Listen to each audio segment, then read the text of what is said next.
नमस्कार दोस्तों, स्वागत है आपका लर्निफाई के यूट्यूब चैनल में।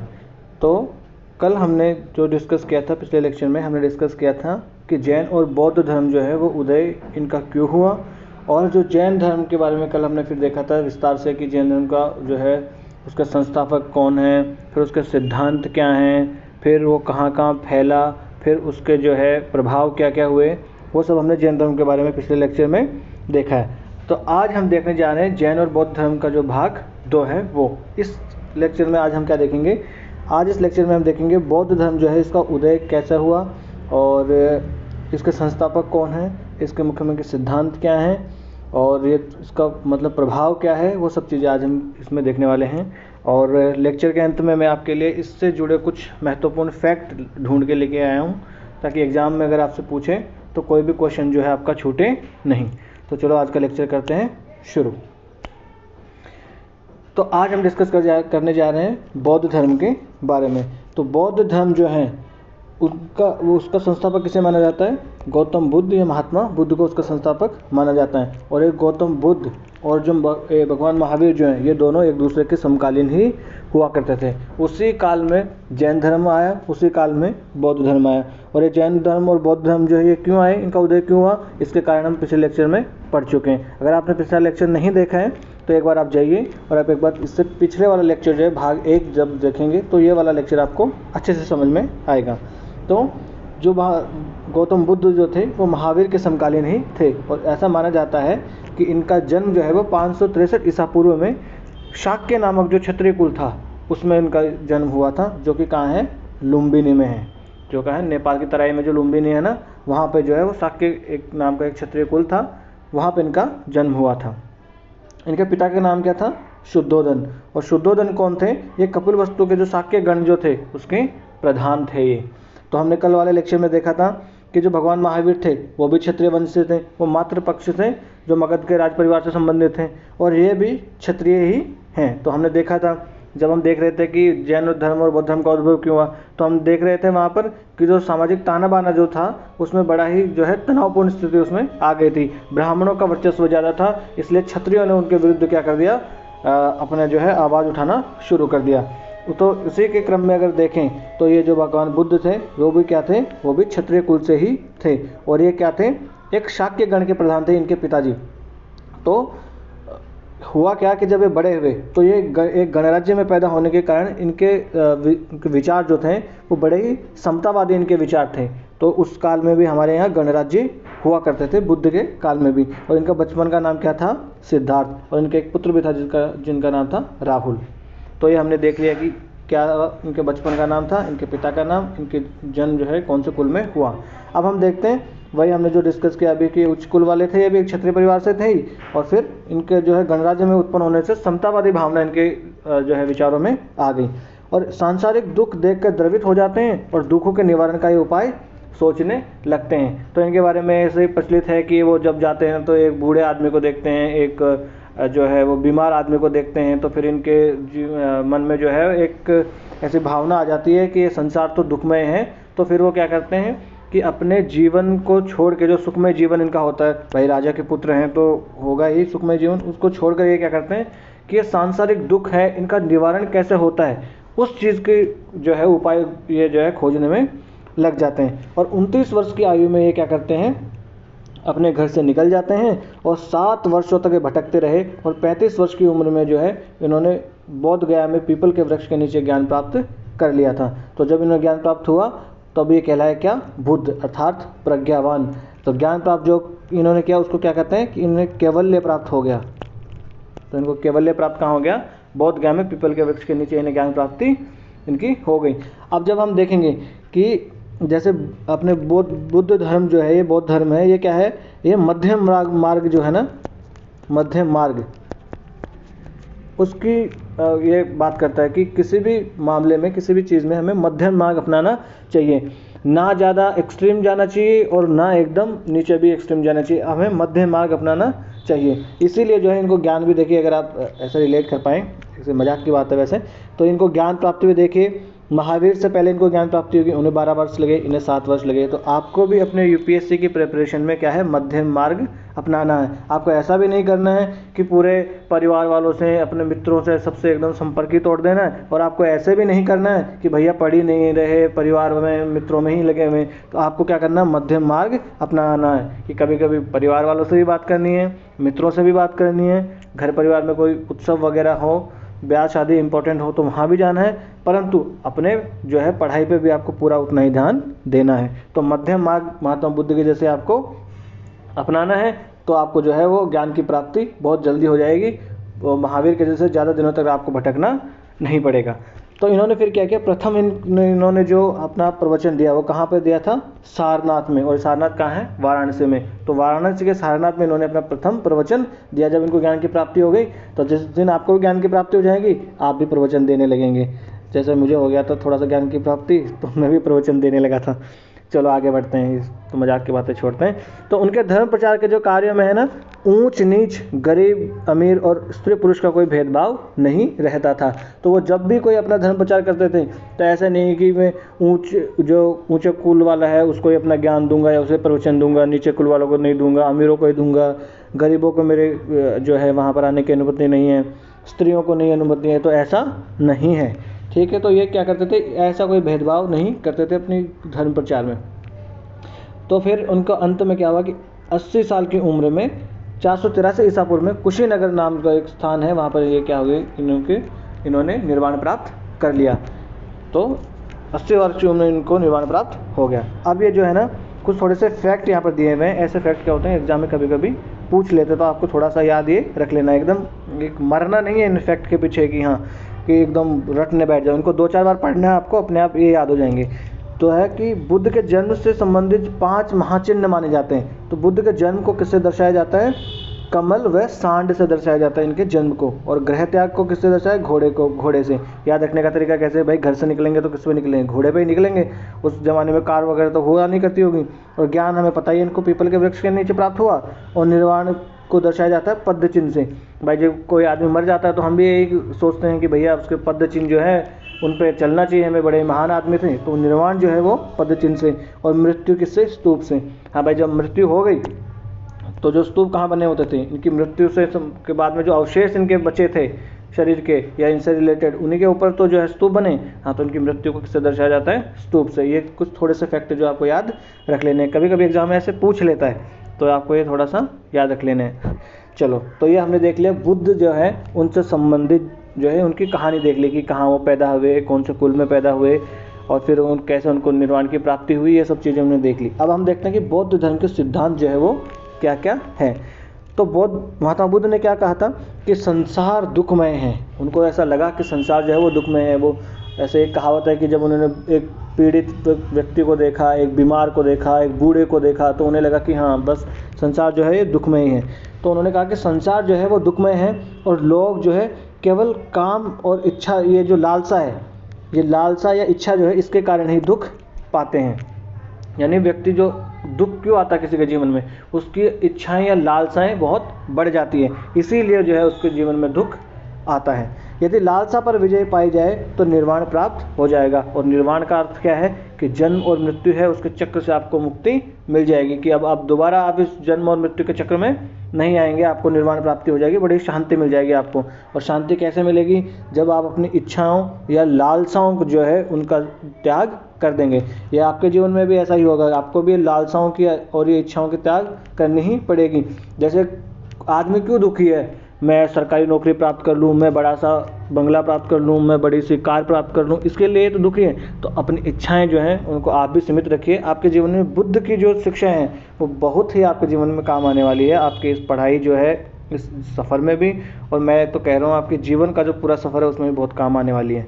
चलो ठीक है, तो इन इच्छाओं को और ये जो है कंट्रोल करने के लिए और जो निर्वाण प्राप्त करने के लिए जो है गौतम बुद्ध ने क्या करें, 8 जो है मार्ग बताए कि इन मार्गों पर चलकर आप जो है क्या कर सकते हैं, आप जो है इन लालसाओं को कम कर सकते हैं और निर्वाण की प्राप्ति कर सकते हैं। तो इनमें जो है 8 आपके अष्टांगिक मार्ग जो बताएंगे ये आपको याद कर लेने हैं। इनके अंदर ऐसा कोई नहीं पूछेगा कि सम्यक दृष्टि क्या है, सम्यक संकल्प क्या है। तो आपको क्या करना है कि बस ये याद रख लेने कि हाँ ये 8 इन्होंने अष्टांगिक मार्ग बताए थे दुखों पर विजय प्राप्त करने के लिए। एक है सम्यक दृष्टि। ये जहाँ पे सम्यक लगाना है इसका मतलब है कि आपको बैलेंस्ड वे अपनाना है। इसमें आपको ना तो एकदम एक्सट्रीम ऊपर जाना है, ना एक्सट्रीम नीचे जाना, मध्यम मार्ग जो है आपको इनमें सबको आपको एक अपनाना है, एक प्रॉपर वे आपको अपनाना है। सम्यक दृष्टि जो है, किसी के बारे में सम्यक दृष्टि रखिए आप, संकल्प आप अपनाइए, आप सम्यक वचन रखिए। किसी से अगर आप बात करते हैं, वादन करते हैं तो सम्यक उसको रखिए। ऐसा नहीं कि आप एकदम इतने भी विनम्र मत हो जाओ या एकदम इतने भी आप उग्र मत हो जाओ कि हर बात में आप जो है गाली गलौज पे उतरे। सम्यक कर्म आप कीजिए। ऐसा भी नहीं कि डाका डाल लो, चोरी कर लो, और ऐसा भी नहीं कि भैया आपको पैसे मिल रहे हैं कि नहीं मिल रहे हैं, आप गधा मजदूरी करने में लगे हुए। तो आपको सम्यक कर्म अपनाना चाहिए। तो ऐसा भी नहीं कि आप जाके मजदूरी करने लगे, और ऐसा भी नहीं कि मरते रहें कि नहीं मेरे को आईएएस की नौकरी चाहिए, नहीं हुआ तो मैं आत्महत्या कर लूँगा। आपको ऐसा सम्यक कर्म अपनाना चाहिए, ठीक ठाक जो है आपका काम होता रहे। फिर सम्यक आजीविका अपनानी चाहिए। ये आजीविका वाला इसमें काम है कि ज़्यादा पैसा कमाने के लिए मैं कहीं डाका डाल दूँ। तो एक ठीक ठाक आजीविका जो है आपके जीवन में, ये सम्यक का मतलब ठीक ठाक जो है वो वाले सिद्धांत ही है कि हाँ ठीक ठाक काम आपका चलता रहे। फिर ये प्रयत्न आपको सम्यक करना चाहिए कि आप कोई भी काम करना चाह रहे हैं तो उसमें जो प्रयत्न आप कर रहे हैं वो सम्यक प्रयत्न हो। ऐसा भी नहीं कि सिर्फ उसी काम में आप आईएएस की तैयारी करें तो उसी में लग गए, किसी से दुनियादारी से आपको कोई मतलब ही नहीं है। और ऐसा भी नहीं होना चाहिए कि भैया आप बिल्कुल ही वो काम नहीं करें। तो एक सम्यक जो है आपको प्रयत्न इसमें करना चाहिए। सम्यक आपको विचार रखने चाहिए। फिर सम्यक आपके अध्ययन और समाधि जो है ये सब आपकी सम्यक यानी कि एक बैलेंस्ड वे में होनी चाहिए। तो ये बौद्ध धर्म के क्या हो गए, ये 8 मार्ग हो गए, अष्टांगिक मार्ग हो गए। इन्होंने देखिए मध्य मार्ग का सिद्धांत महात्मा बुद्ध ने दिया, और ये मध्य मार्ग का सिद्धांत जो है वो आज भी उतना ही प्रासंगिक है जितना महात्मा बुद्ध के काल में रहा होगा। महात्मा बुद्ध ने मध्य मार्ग का सिद्धांत क्यों दिया? क्योंकि उस काल में क्या था कि उत्तर वैदिक काल में आते आते भौतिकवाद बहुत बढ़ चुका था। वहाँ पर एकदम पूरा जो है उपयोगितावाद, भौतिकवाद, कुछ भी चीज़ें ग्रहण करने वाली कि अधिक से अधिक ग्रहण करने वाले बड़े बड़े शहरों का निर्माण हो रहा था। तो ये बहुत बढ़ गया था। फिर अगर आप देखें तो जैन धर्म जो है वो बौद्ध धर्म से पहले थोड़ा सा आया था। तो उनमें क्या था, पूरा काया क्लेश पर जो है वो बल देते थे वो। और महात्मा बुद्ध जो है बड़े ही एक आप कैसे व्यवहारिक आदमी थे, व्यक्ति थे, इनका व्यक्तित्व रहा। ये क्या करते थे कि उस काल में जो हालांकि जो परिवर्तन नए नए हुए थे, जो भौतिक परिवर्तन भी हुए थे, उनको भी ये ध्यान में रखते थे। और ये भी देखते थे कि आदमी एकदम इनमें ही ना फंस जाए, इसलिए इन्होंने क्या दिया, मध्य मार्ग का सिद्धांत इन्होंने दिया। आगे हम पढ़ेंगे कि कैसे ये एक व्यवहारिक आदमी थे, कैसे इन्होंने जो है एक बैलेंस एस्टेब्लिश किया कि हाँ आप जो है एक भौतिकवाद को थोड़ा सा अपना भी सकते हैं और एक जो है एक अच्छा जीवन भी एक आप व्यतीत कर सकते हैं। इन्होंने अब आगे हम जब पढ़ेंगे तो देखेंगे।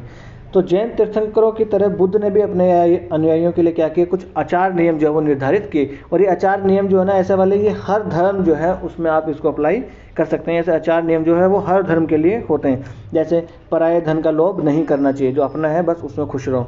हिंसा नहीं करनी चाहिए, हमने जैन धर्म में भी देखा था। सत्य बोलना चाहिए, ब्रह्मचर्य का पालन करना चाहिए, चोरी नहीं करना चाहिए, मतलब जो चीज़ अपनी नहीं है उसकी ओर जो है आप बिल्कुल उसकी तरफ दृष्टि ही मत डालिए। तो चोरी नहीं करनी चाहिए। और जो है असमय, ये इस समय नहीं है, असमय भोजन जो है वो नहीं करना चाहिए, ये भी महात्मा बुद्ध ने कहा था।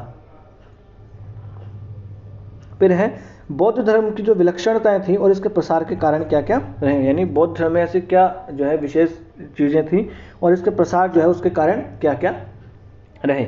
तो सबसे पहले देखते हैं बौद्ध धर्म जो था वो क्या था, ईश्वर और आत्मा को नहीं मानता है। ये एक इंपॉर्टेंट चीज़ है, आपको याद रख लेनी है, एक से एग्जाम में बन जाते हैं।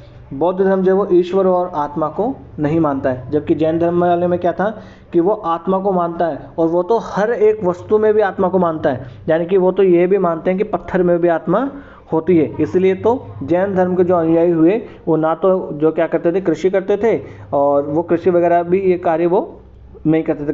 कृषि करना, पशुपालन करना, ये कार्य वो नहीं करते थे। वो क्या करते थे, सिर्फ व्यापार के ऊपर ध्यान देते थे। फिर बौद्ध धर्म जो है शुरू में दार्शनिक वाद विवाद के जंजाल में नहीं फंसा था, इसलिए सामान्य लोगों को भाया। उस काल में क्या हो रहा था कि जो जितने भी धर्म हुआ कर रहे थे वो क्या करते थे कि दार्शनिक जो वाद विवाद थे उनमें फंस जा रहे थे। दार्शनिक वाद विवाद बोले तो दार्शनिक वाद विवाद का अर्थ है कि जैसे अब जब हमारी मृत्यु हो जाएगी तो जब हम अगले दूसरे लोक में जाएंगे वहाँ पर क्या होगा, ये सब चीज़ें उस काल में हुआ करती थी।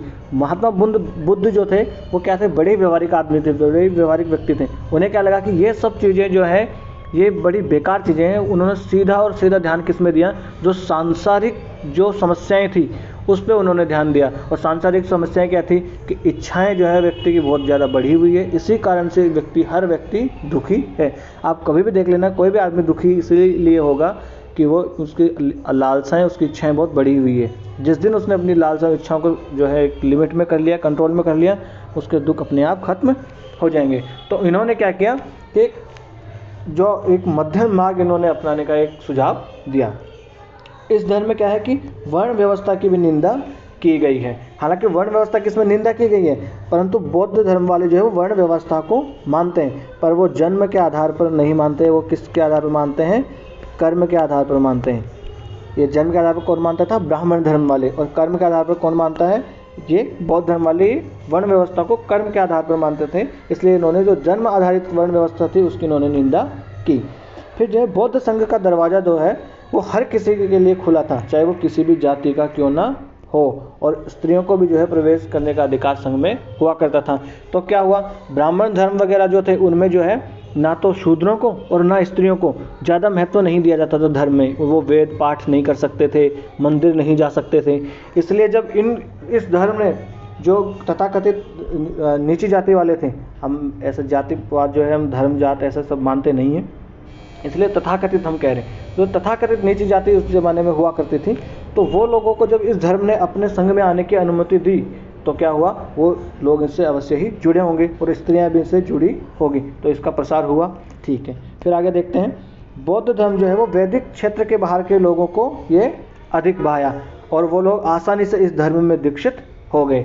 तो वो लोग जो है जो वैदिक लोग क्षेत्र के बाहर के लोग थे, यानी कि उस काल में आर्याव्रत किसे कहते थे, आर्याव्रत बोले तो जो आज का उत्तर प्रदेश है ना, वो आर्याव्रत जो है व्रत हुआ करता था।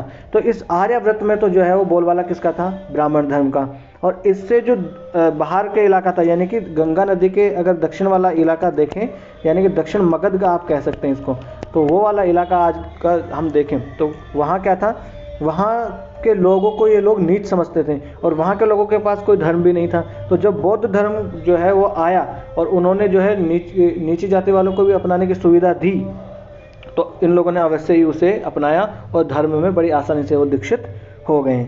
मगध के निवासी इस धर्म की ओर तुरंत उन्मुख हुए, क्योंकि कट्टर ब्राह्मण उन्हें क्या करते थे, नीच मानते थे, और इस धर्म ने उनको नीच नहीं माना, इसलिए अवश्य ही वो इस धर्म में आएंगे। ठीक है, आगे देखते हैं। बुद्ध के व्यक्तित्व और धर्म उपदेश करने की उनकी प्रणाली दोनों ही बौद्ध धर्म के प्रचार में बहुत सहायक हुए।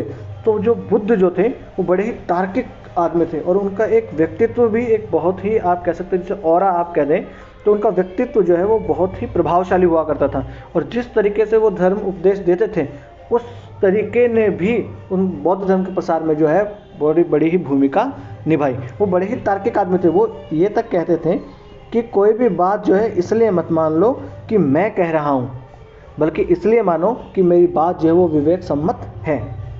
और उनका व्यक्तित्व भी ऐसा था, जैसे एक बार ऐसे एक कथा प्रचलित है, कहानी, कि एक बार वो भिक्षा मांगने गए तो एक बड़ा ही कोई व्यक्ति था, ऐसा धूर्त व्यक्ति था, वो महात्मा बुद्ध को बड़ी गालियाँ देने लगता है। और महात्मा बुद्ध क्या करते हैं, बड़ी शांत धीर गंभीर भाव में पूरी गालियों को सुनते रहते हैं। वो पूरा गालियाँ दे के जब अपना थक जाता है, थकने के बाद वो रुक जाता है। रुकने के बाद बुद्ध पूछते हैं, भाई हो गया आपका कि और अभी रह गई है? तो उन्होंने बोला भाई हो गया। तब उन्होंने पूछा, एक बात बताओ वत्स, अगर कोई व्यक्ति जो आपने उसको दान दिया है वो दान अगर ग्रहण नहीं करे तो वो दान किसका हुआ?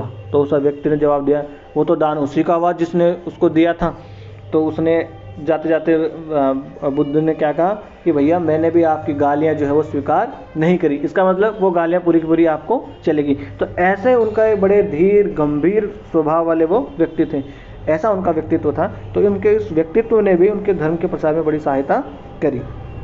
फिर इसको प्रसार का एक महत्वपूर्ण कारण क्या रह गया कि उन्होंने जो जनसाधारण की भाषा पाली थी उसको इन्होंने अपनाया। और ब्राह्मण धर्म वाले क्या करते थे, संस्कृत को अपनाते थे। और संस्कृत क्या थी? संस्कृत थी विद्वान लोगों की भाषा, बड़े लोगों की भाषा, उच्च लोगों की भाषा।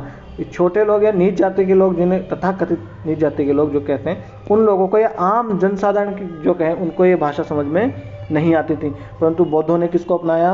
पाली भाषा को, जिसको आम लोग समझ सकते थे। जब आम लोग समझेंगे और आम लोगों की भाषा में ही उपदेश दिए जाएंगे तो लोग अवश्य ही वो चीज़ समझेंगे और उसका अनुपालन करेंगे, उसकी पालना करेंगे। जैसे गांधी जी ने भी तो यही किया था। वो क्या करते थे? आम लोगों की भाषा को अपनाते थे, आम लोगों के जैसा उन्होंने पूरा अपना चरित्र बना लिया, आम लोगों के जैसे वेशभूषा बना ली। इसीलिए तो गांधी जी को ज़्यादा लोगों ने स्वीकार किया। तो सेम कार्य किसने किया? महात्मा बुद्ध ने। फिर क्या था? संघ की स्थापना की, जिसमें हर व्यक्ति जो है जाति लिंग के भेद के बिना प्रवेश कर सकता था और उन्हें संघ के नियमों का सिर्फ पालन करना पड़ता था। तो बौद्धों ने क्या किया? उन्होंने एक संघ की स्थापना कर ली और संघ की स्थापना करके क्या किया? उसमें हर व्यक्ति को, चाहे वो किसी भी जाति हो, किसी भी लिंग का हो, उसको प्रवेश करने की अनुमति दे दी। जबकि इसके जो समकालीन और दूसरे धर्म थे, जैसे ब्राह्मण, मुख्यतः ब्राह्मण धर्म के विरोध में ये धर्म जो है वो अस्तित्व में आए थे। उस धर्म में ब्राह्मण धर्म पानी पी लो थोड़ा सा। ब्राह्मण धर्म में क्या था कि स्त्रियों को प्रवेश की अनुमति नहीं थी, मंदिर वगैरह में वेद पाठन की अनुमति नहीं थी, और जो तथाकथित नीची जाति वाले लोग थे उनको भी अनुमति नहीं थी। उन्होंने हर किसी व्यक्ति को अनुमति दी। सिर्फ एक शर्त का पालन करना होता था कि जिस संघ में आप आ रहे हैं उस संघ के नियमों का आपको पालन करना पड़ेगा। एक सेकंड, ये क्या हो गया?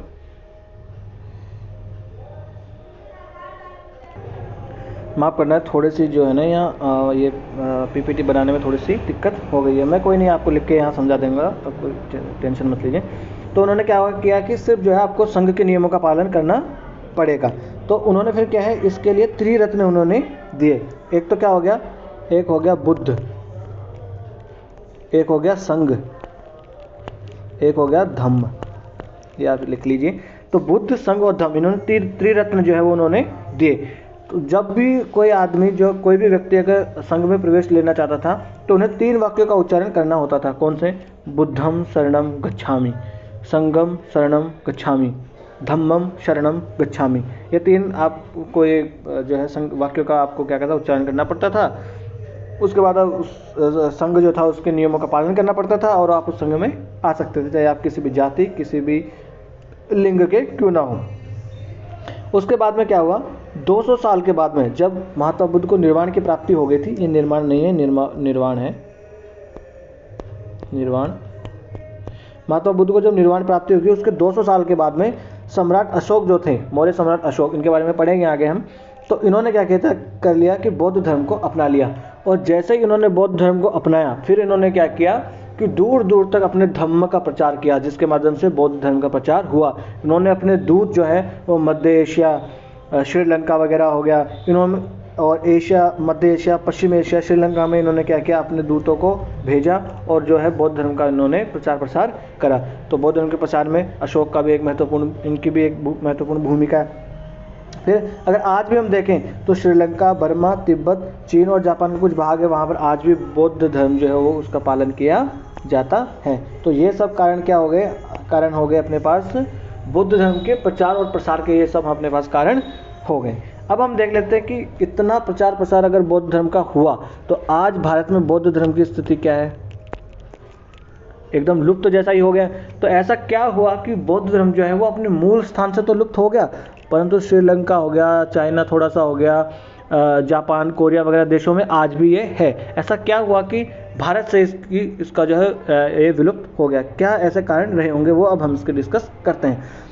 तो पहली बात तो क्या है, ये कर्मकांड और अनुष्ठानों के जाल में ये धर्म फंस गया। यानी कि जिन चीज़ों का ये सबसे पहले विरोध करता था, यानी ब्राह्मण धर्म में जो कर्मकांड और अनुष्ठान होते थे उसके विरोध में ये धर्म आया, परंतु बाद में क्या हुआ, ये धर्म खुद भी उन्हीं अनुष्ठानों और कर्मकांडों में फंस गया।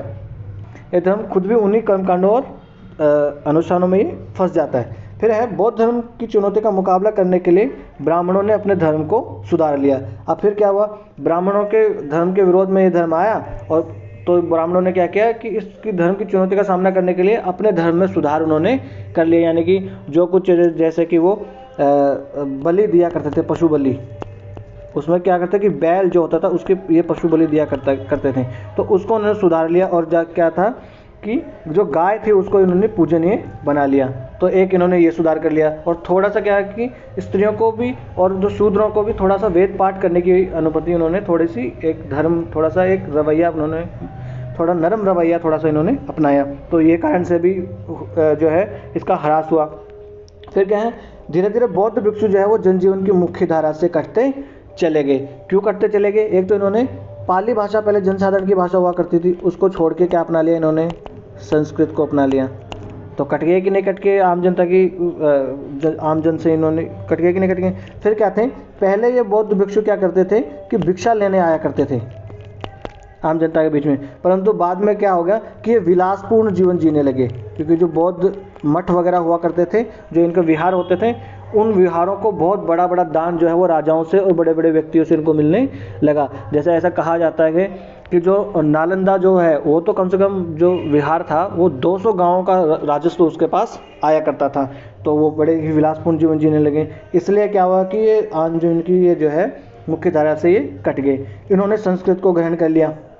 बाद काल में अगर देखें तो इन्होंने पाली भाषा को छोड़ दिया और संस्कृत को इन्होंने अपना लिया। यानी कि जिस संस्कृत को उच्च जन की भाषा माना जाता था, आम जन की भाषा जो नहीं थी, जिसके विरोध में ये पाली भाषा लेके आए, आज उसको छोड़ के इन्होंने वापस संस्कृत को अपना लिया। तो जो आम जनता फिर इनसे कट गई। फिर इन्होंने पाली भाषा को छोड़ दिया।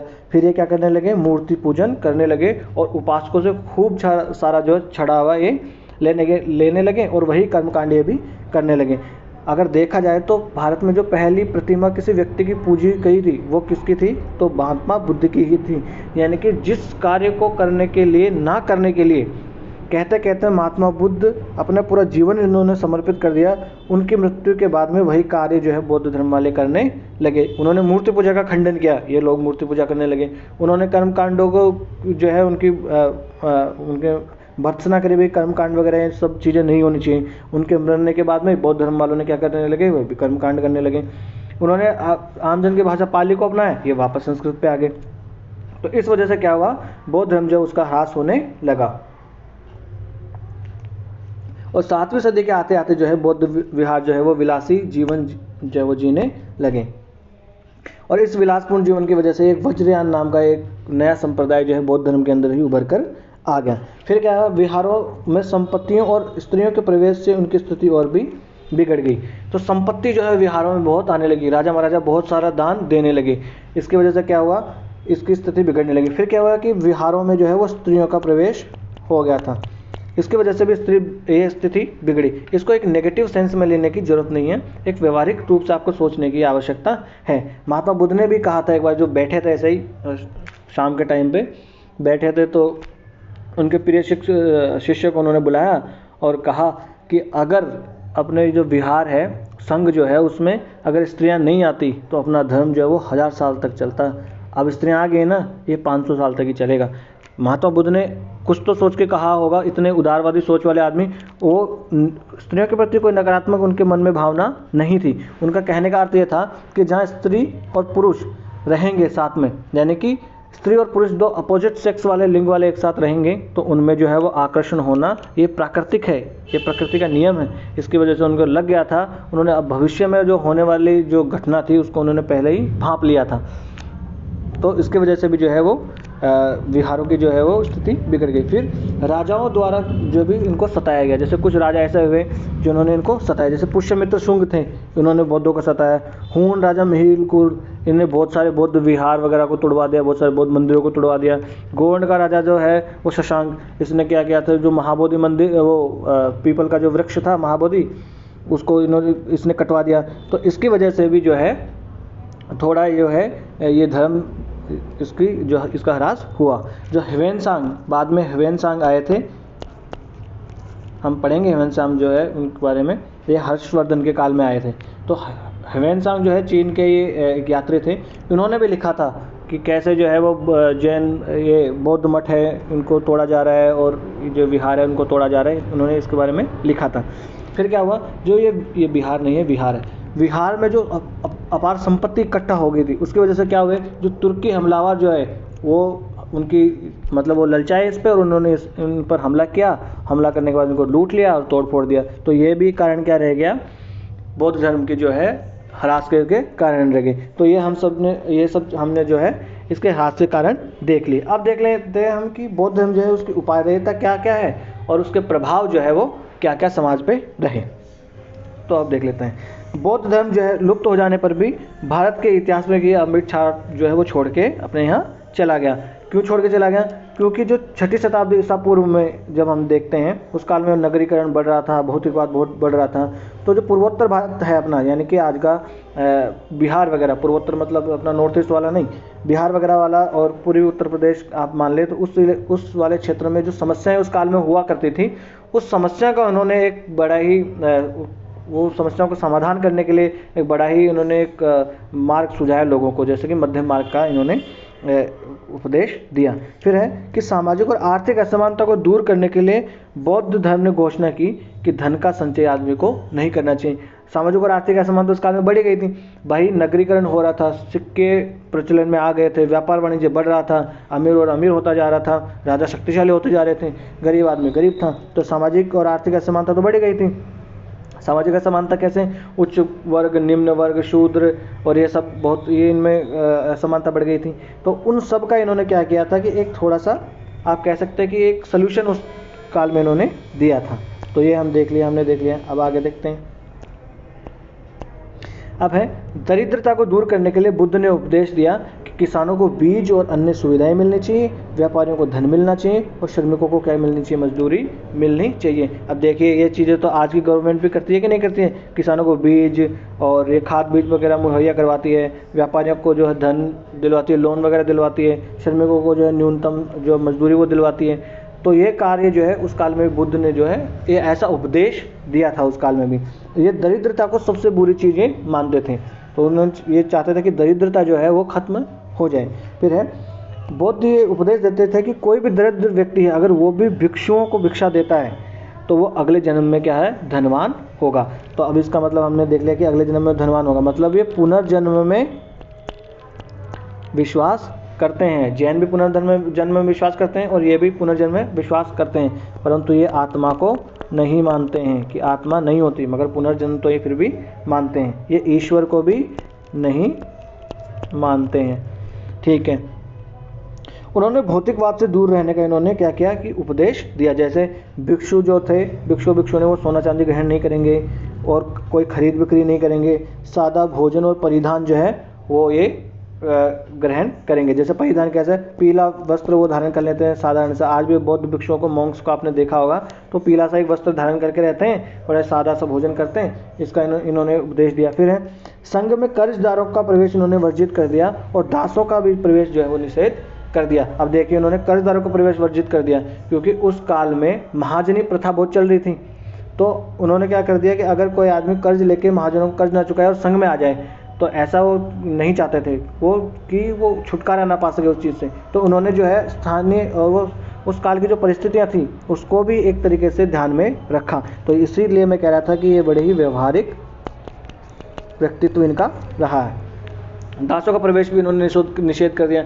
भाई जब तक उनका मालिक या उनका जो स्वामी जो है उसकी स्वामी जो है उसके स्वामी की इच्छा से वो प्रवेश कर सकते थे अनुमति से, मगर अगर वो भाग के आए तो वो जो है प्रवेश वहाँ पर नहीं कर सकते हैं। फिर बौद्ध धर्म ने अहिंसा और जीव मात्र के प्रति दया की भावना को जगाया और उसकी वजह से क्या हुआ? पशुधन जो था उसकी वृद्धि हुई। और पशुधन क्यों चाहिए था? खेती करने के लिए, कृषि करने के लिए पशुधन चाहिए होगा, तो उन्होंने इसकी भावना जगाई। इसी कारण से आगे चलकर जो गाय और बैल जो है उसको हमारे धर्म में भी पूजनीय माना जाने लगा, ब्राह्मण धर्म में भी, और उसकी बलि को निषेध कर दिया गया। और प्राचीनतम ग्रंथ है ये बौद्ध ग्रंथ है सुत्त निपात, उसी में गाय को सबसे पहले अन्नदा, वन्नदा और सुखदा कहा गया है। उसके बाद ब्राह्मण धर्म ने ये गाय को पवित्र मानना शुरू किया था। अन्नदा यानी अन्न देने वाली, भोजन देने वाली, वन्नदा मतलब रूप देने वाली और सुखदा मतलब सुख देने वाली कहा गया था गाय को। तो ये इनके जो है प्रभाव उस काल में रहे।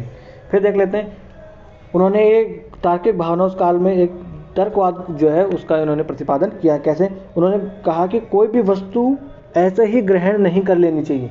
अब ये वस्तु में सब कुछ आ गया है, ऐसे ही कोई विचार भी आदमी को नहीं ग्रहण कर लेने चाहिए। जैसे आज क्या होता है, किसी के प्रभाव में आके आदमी विचार ग्रहण कर लेता है। जैसे टेररिस्ट लोग कैसे उनका माइंड वॉश किया जाता है, ऐसे ही तो किया जाता है कि ये आप जन्नत में जाएंगे, बेहतर हुरे मिलेंगे वो।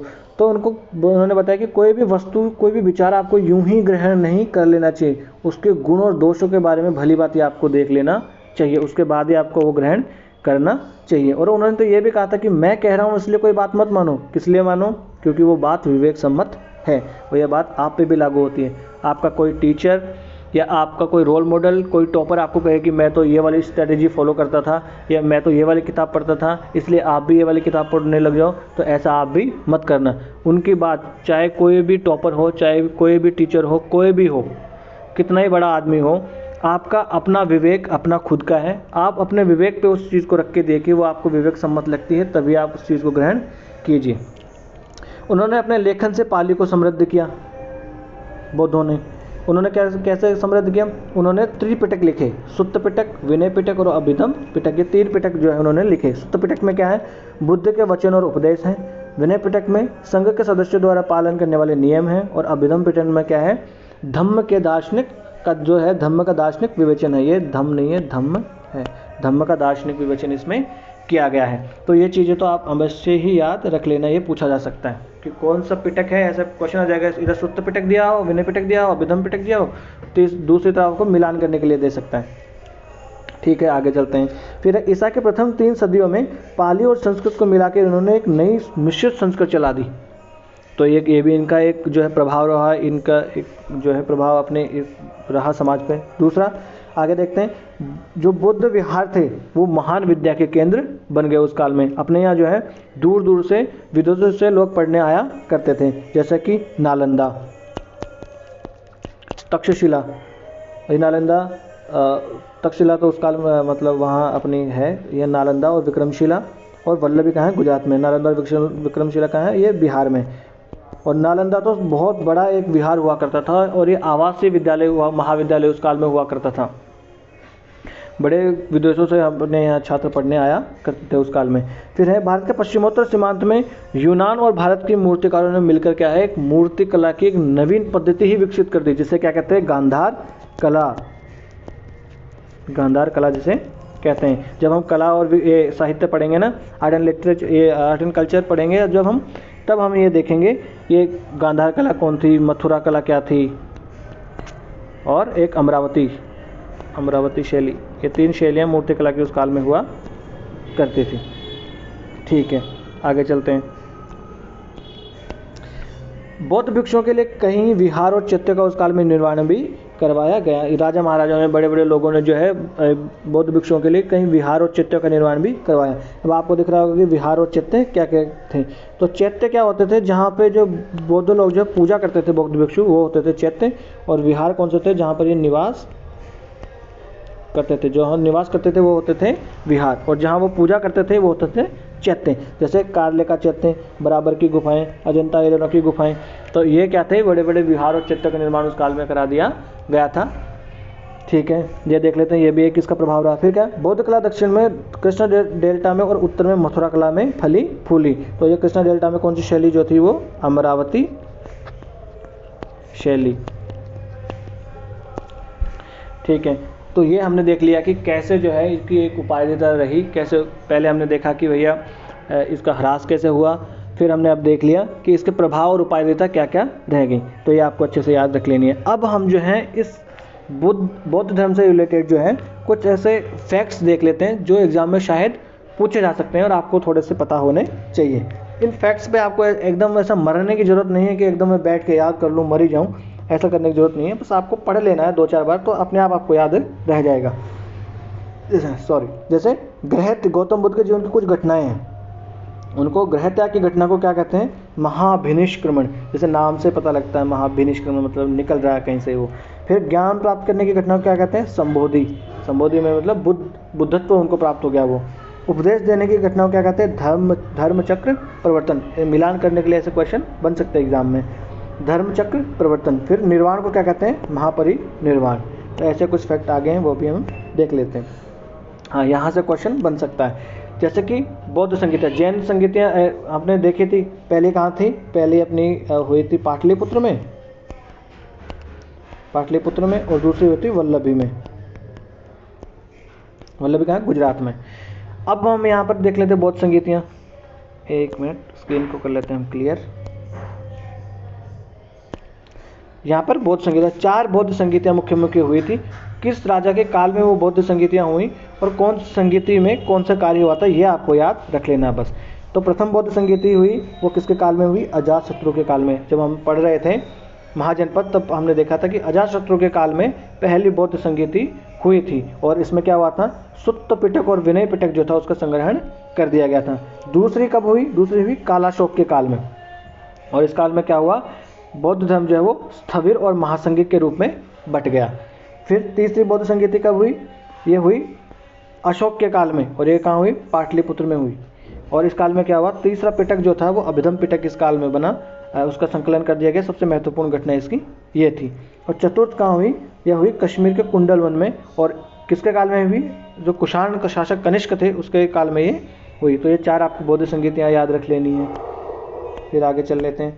आगे हैं बौद्ध ग्रंथ। बौद्ध ग्रंथ कौन कौन से हैं ये आपको एक नज़र में याद रख लेते हैं। जैसे अश्वघोष एक विद्वान है, ये ऐसे पूछ लेता सीधे सीधे, ये विद्वानों के नाम देगा और उसमें बता देगा कि ये कौन से धर्म से रिलेटेड ये विद्वान है। ऐसे एग्जाम में क्वेश्चन भी आए हैं।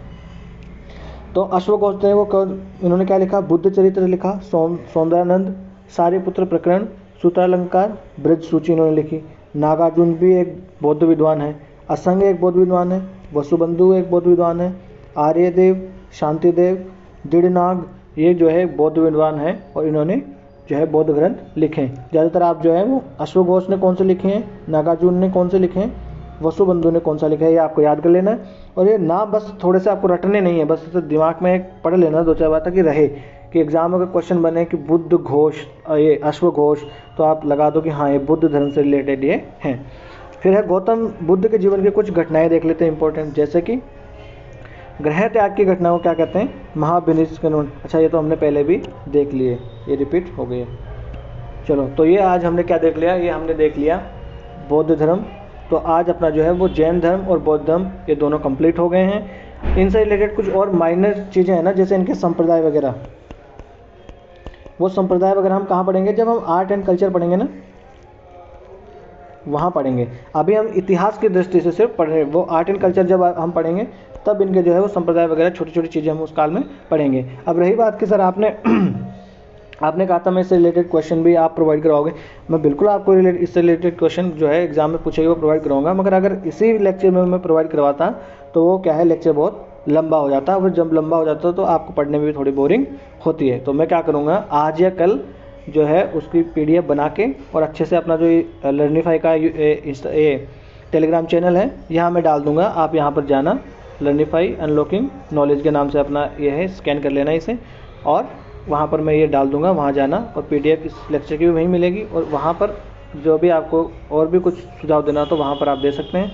और लेक्चर को जो है अच्छा लगा तो वीडियो को लाइक करिए, कमेंट करिए और चैनल को सब्सक्राइब कर लीजिए। कोई अगर आपको सुझाव देना हो इम्प्रूवमेंट के लिए तो आप अवश्य सुझाव दे सकते हैं। बड़े ही लोकतांत्रिक रूप से जो है हम इसको आगे बढ़ाएंगे अपने परिवार को। थैंक यू, धन्यवाद।